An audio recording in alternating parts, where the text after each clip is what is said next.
Aquest any el pont de la Puríssima només té 3 dies. Potser per això, però també perquè hi ha crisi, els catalans han decidit plantejar-se escapades més curtes i econòmiques per trencar amb la rutina del dia a dia. Les sortides de turisme rural o les múltiples opcions culturals i de lleure que ofereixen les ciutats són alguns dels reclams que tindran més adeptes. A reporters els donem idees per totes les butxaques per no quedar-se tancat a casa aquests dies de festa. Pues mira, estant a casa.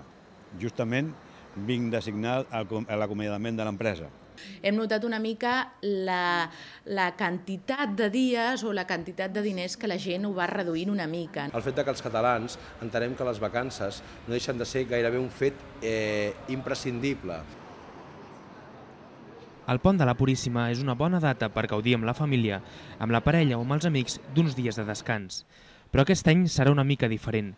Gran part de la societat s'ha hagut d'estrènyer el cinturó per fer front a la crisi econòmica que està sacsejant Catalunya i gran part del món.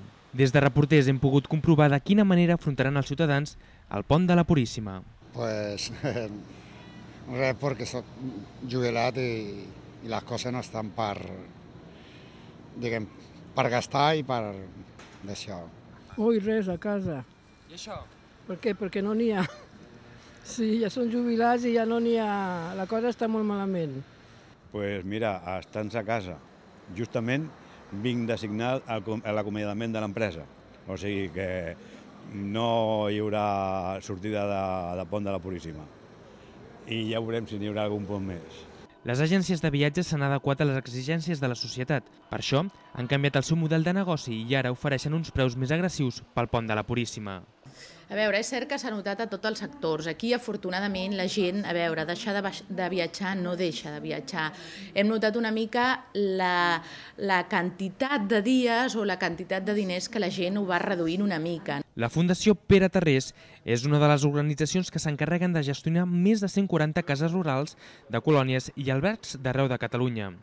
Aquesta és una bona fórmula per aconseguir allotjament econòmic per a les famílies i joves. I després, doncs, les habitacions són múltiples, amb lliteres, i en aquestes instal·lacions, doncs, com que estan en una situació privilegiada perquè tot tenen un entorn natural o de natura, doncs poden fer passejades, poden sortir a descobrir l'entorn per als voltants.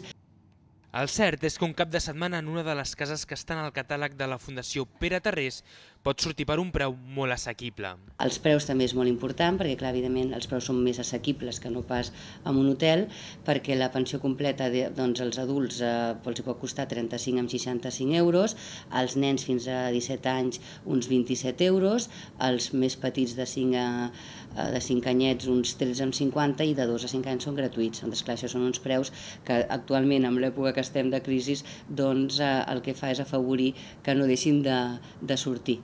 Sense allunyar-se gaire de la muntanya, les esquiades també suposen una bona proposta turística per fer en aquestes dates. Tot i ser un esport que sembla que només estigui a l'abast d'algunes butxaques, la veritat és que hi ha sortides a la neu que resulten molt barates.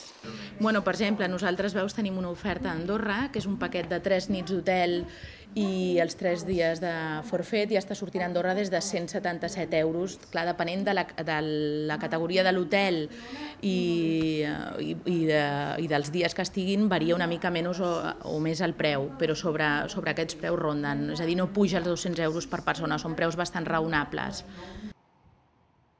En Jordi Genebriera és un consultor català especialitzat en el sector turístic. Ell sap que la situació actual és molt difícil i que tant empreses com clients han hagut de canviar respecte a la crisi.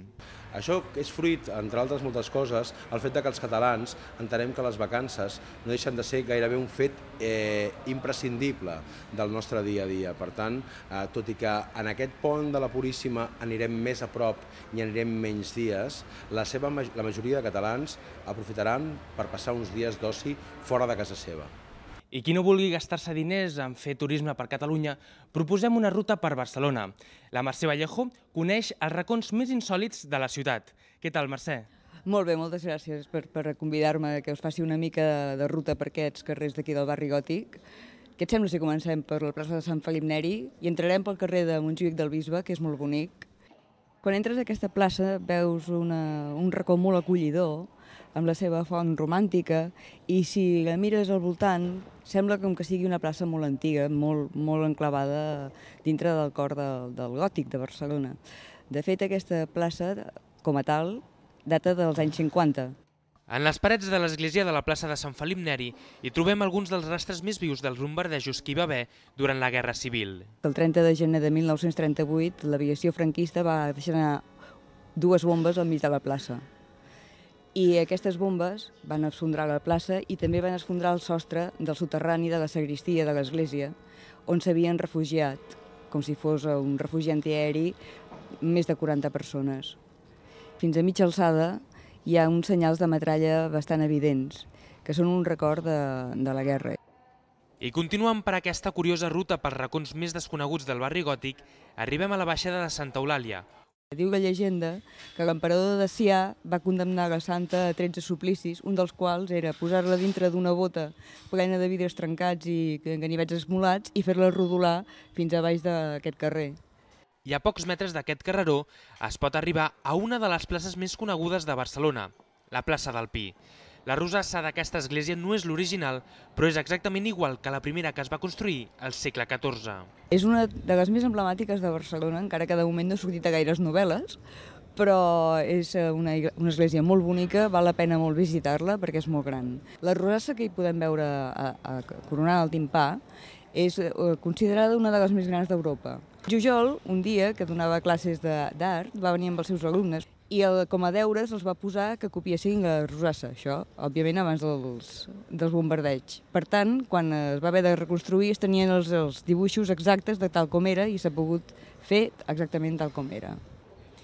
Si entrem a l'església, a mà dreta ens trobarem un crucifix, que la gent hi té molta devoció, que és conegut com el Sant Cristó Gros, que ja era el crucifix que tenia molta devoció també el Sant Josep Oriol, que era prevere d'aquesta església.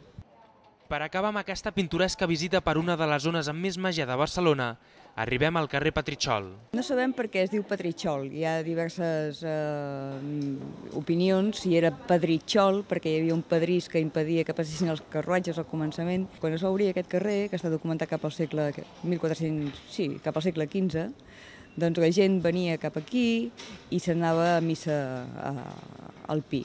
I això estava envoltat d'horts, fins al segle XIX, mitjans del segle XIX, que es va obrir el que llavors en van dir el Saló d'en Parés, que era una sala d'exposició on més endavant hi van fer exposicions Picasso, Vayreda, Casas, Nonell, els pintors més anomenats d'aquell moment. Per protegir-se del fred en aquestes dates, la millor solució és prendre una xocolata calenta en una de les històriques granges d'aquest carrer. Sigui com sigui, gaudir del Pont de la Puríssima en època de crisi no és gaire difícil. A Catalunya hi podem trobar diverses alternatives per passar unes estones de lleure gairebé de franc.